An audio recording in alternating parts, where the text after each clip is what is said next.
In-person absentee voting, also known as early voting, kicked off in Wisconsin yesterday, and we're going to talk about some of the early numbers coming in.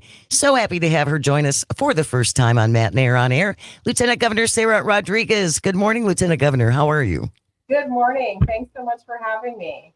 Absolutely. Thank you so much for joining us. I know that we had pretty good results yesterday in Wisconsin for day one of voting, but there was something that we saw on social media yesterday that we wanted to share with you, Lieutenant Governor.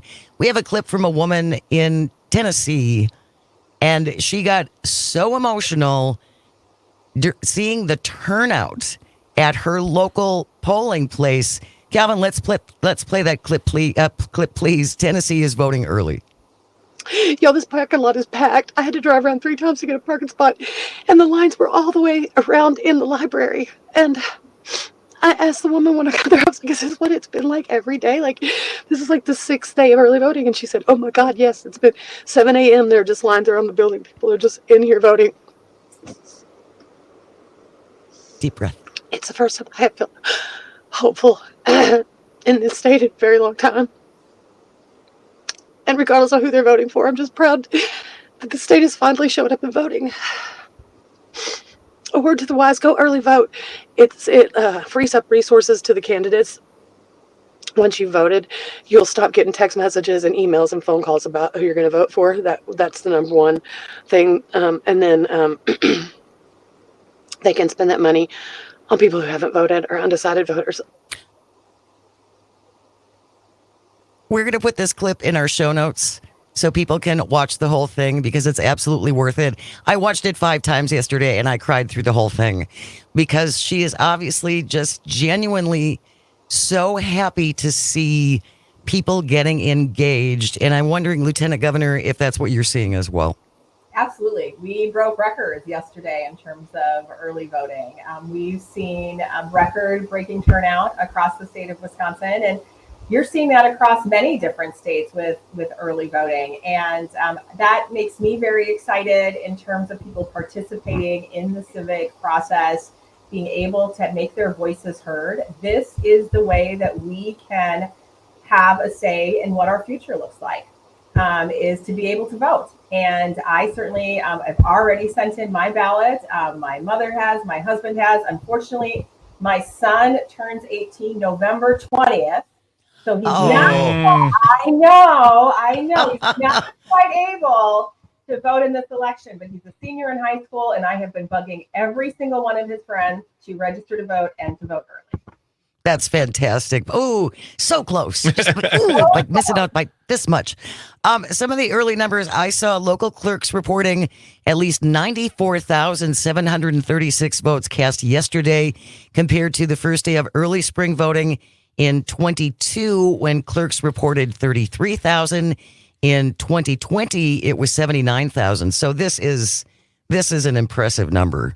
It is an impressive number, and that's just really exciting for Wisconsin. And I hope people do it. And what your clip showed is right. I know how annoyed some of my friends are with the texts and the calls and all of those things trying to get people to vote. That all stops if you early vote. And so I think that is a good reminder that we can get some of those texts and calls to stop if you go and vote early. And it was honestly something I had never thought of, actually, that if you vote early, because they know, again, no one knows how you vote. They merely know that you voted. But then those resources can be directed elsewhere, and they can send the door knockers to an undecided house or another home that has not voted. So if you're going to do it, it's a really good idea. And again, so your candidate can free up those resources in the 13 days we have left, because that's all we got left. Yep, and that's it. That's it. It is less than 2 weeks before the election, the most consequential election I think we're going to have in our lifetime. It is so important that people go and they vote. And for me, it is there's not even a big choice here. Kamala Harris has a complete plan on what she wants to do for the middle class, how she wants to put more money in our pocketbook. She wants to make sure that she is supporting people from the bottom up and having some economic policies that do that. And it's a clear choice between two different visions for this country. about whether or not we want to move into a positive future where everyone has a possibility of being successful, or do we want to sit on negativity and sit on only giving opportunities for the most wealthy among us and hoping it trickles down to the rest of us? Well, and maybe it's just me, but I would much prefer someone who has a plan as opposed to, I don't know, a concept of a plan, which I don't necessarily find terribly reassuring. It's not reassuring. And when you do look at what plans are out there, which is Project 2025, we've talked about that a lot. I live in Waukesha County. It's not exactly a blue county, right? It's still pretty red, moving purple, I would say. But I have friends, family members who voted for Republicans in the past. And when I talked to them about Project 2025, some of them didn't believe me because of the extreme nature of some of these policy proposals. And so I said, don't believe me. Look it up online. Go ahead and read it. Here's some, pieces of that. And so what I thought was so interesting is they couldn't believe that this was an actual policy proposal. They thought it was fake news. I said, nope, it's online. It's there for you to read. And so that's how I've been talking to a lot of my friends, family members, neighbors who have voted for Republicans in the past. And just actually got to see Liz Cheney with Kamala Harris in Brookfield in Waukesha County with Charlie Sykes. And it doesn't mean that you have to give up your party to vote for Kamala Harris this election, but the stakes are so high for our democracy that many prominent Republicans are endorsing Kamala Harris and making sure that they're going to have the country that they recognize for the future. If you're just joining us, Lieutenant Governor Sara Rodriguez is here, and we are talking about early voting underway in Wisconsin. It kicked off yesterday. It goes through November 3rd, correct, Lieutenant Governor? Yep. And the other thing I want to make sure you mention is that you can register to vote.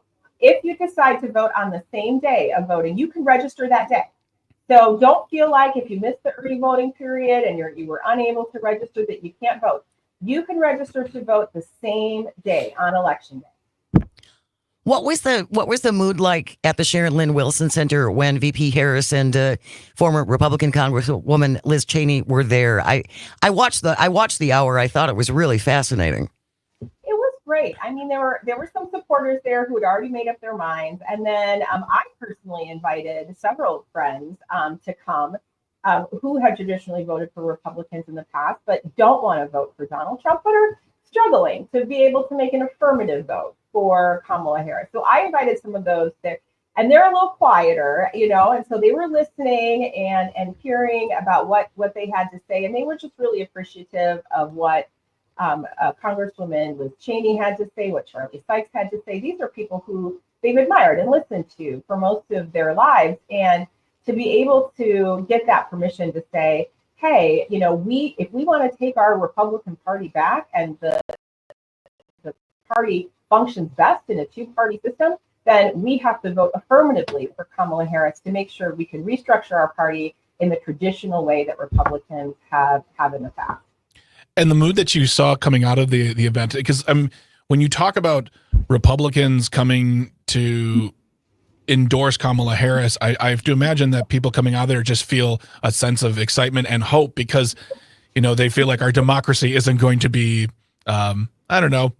destroyed, jettisoned, if you will. Yeah, there was some excitement and hope to be able to see that at that particular event, to see that you have, and I do think that's brave of Congresswoman Cheney, because there's a price that comes with being, with endorsing Kamala Harris. We've seen that, whether that's death threats from some of the most fervent supporters of Donald Trump. She lost her seat. And so there are real consequences to doing that, but democracy and the Constitution meant more to her than her political future at that time. And I have just immense respect for that. I agree with you. And it is remarkably telling to me that it seems to be the women are the ones who are stepping up and speaking out, and not the men who could do that too. And they could get on camera. They could do what Liz Cheney has done, and we don't hear from them. Well, Adam Kinzinger and Dick Cheney both supported her. I mean, I'm not. But there are many, many, many others. Yes, but there are not none. Right. True. There are There yeah, there are other men who are supporting her. And you hear from the people who work directly with Donald Trump how dangerous he is.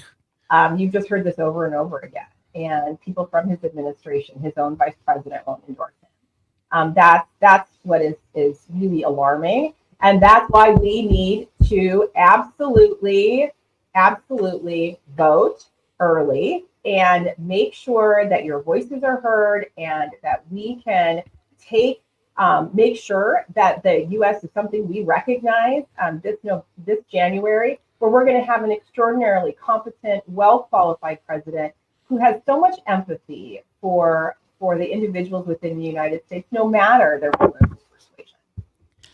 And I think it's important that folks remember as well, the early voting that happens now and the absentee ballots that you're sending in now, they can't count those until Election Day.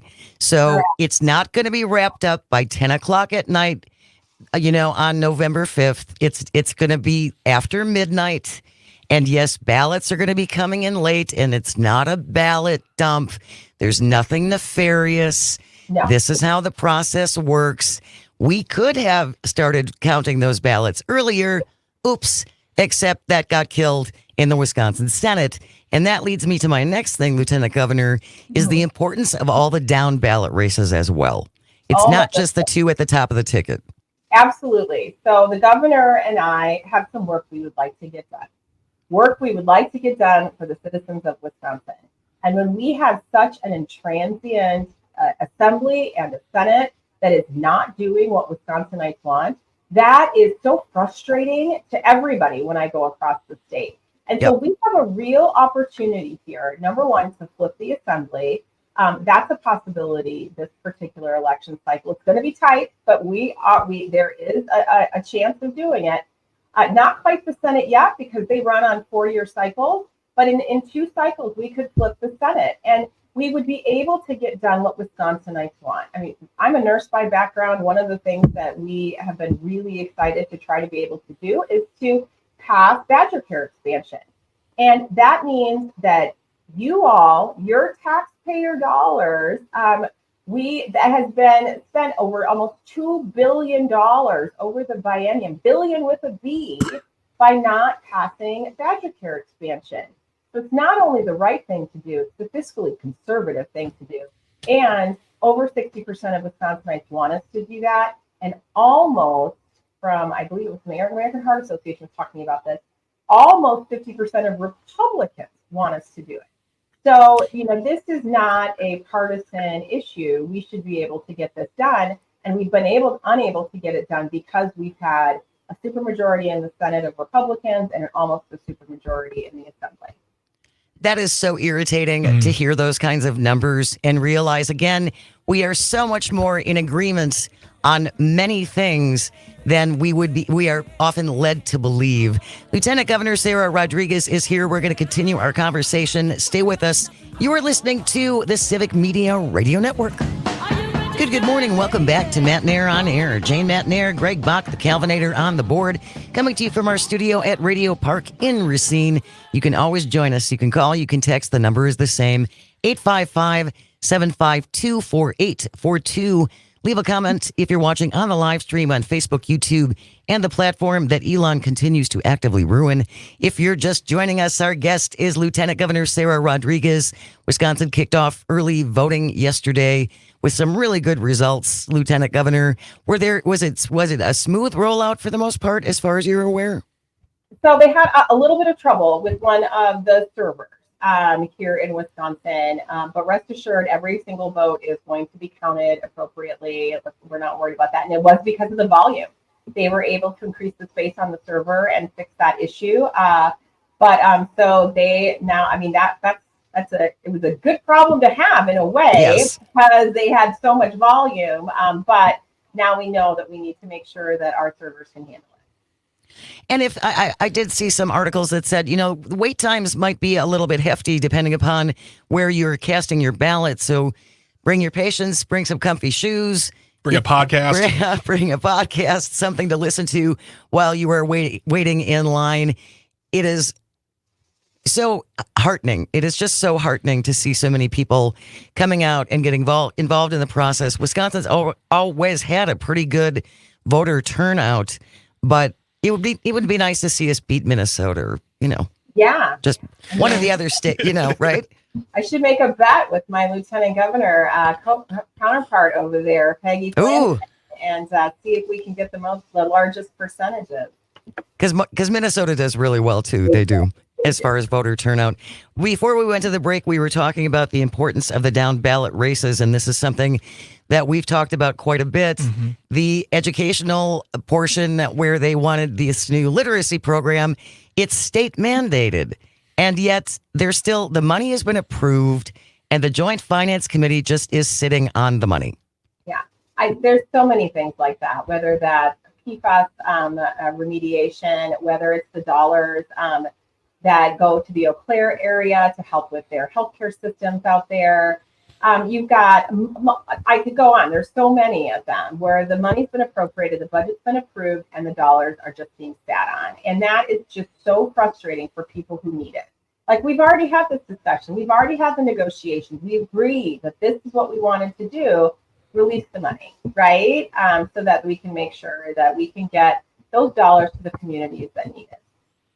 It just really feels like they believe that this money is theirs.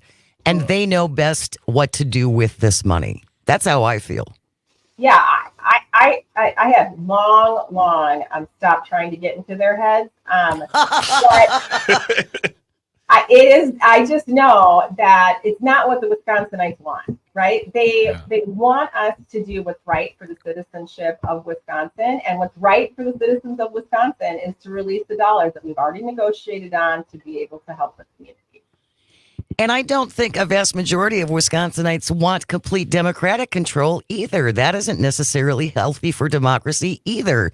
Like you said, we just want things to function. We want monies that have been approved to go to the projects which they have been marked for. I don't think that's outside. That shouldn't be crazy. That shouldn't be crazy. That's not a liberal takeover of the government. That's just what it's supposed to do. That's called governing. Called governing. Yeah, that is actual governing. Yeah. I mean, and even the example I would give about that Badger Care expansion, even though so many, the high percentage of people who want us to do it, we couldn't even get it into committee to have a discussion about it, much less have a vote on the floor. So that's what I'm really looking forward to in January when we have this new legislature, that regardless of who is in charge, whether that's Republicans or Democrats who has the majority, the margins will be tighter, and there's going to be some incentive to work together, to work for the citizens of Wisconsin. People are going to have to be accountable for their votes. A whole lot more purple districts like the one that I won in Assembly. That's good for democracy. That's good for the citizens of Wisconsin. Folks, go vote. Yes. Please vote. And if you are tired of this lack of progress and lack of getting anything done, then vote to make a change this time around. Mm-hmm. And you don't have to tell anybody.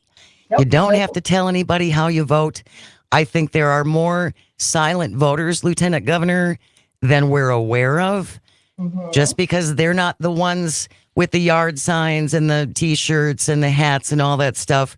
I still think there's plenty of silent voters who are going to go in there and cast their vote according to their conscience. Yep, I believe so too. You know, it's really interesting. My mom, she's going to be turning 80 this year, and one of the motivators for her and her friends was the overturning of Roe, because she saw what it was like. Yes. Pre-Roe. She had her family right around that time when Roe was passed. And so she knows the danger of that. And I imagine many, many women her age know that as well, even if they've traditionally voted for Republicans in the past. I have two sisters who are in their 70s, early 70s, and they had girlfriends who had not pleasant experiences before they were granted the protections of Roe. So I think there's a lot of women within that age group who remember, as you said, Lieutenant Governor, and will be voting for Kamala Harris and Tim Walz. Thank you so very much for your time. Lieutenant Governor Sara Rodriguez, it's really been a pleasure. Really appreciate you joining us. Thank you so much. Go vote.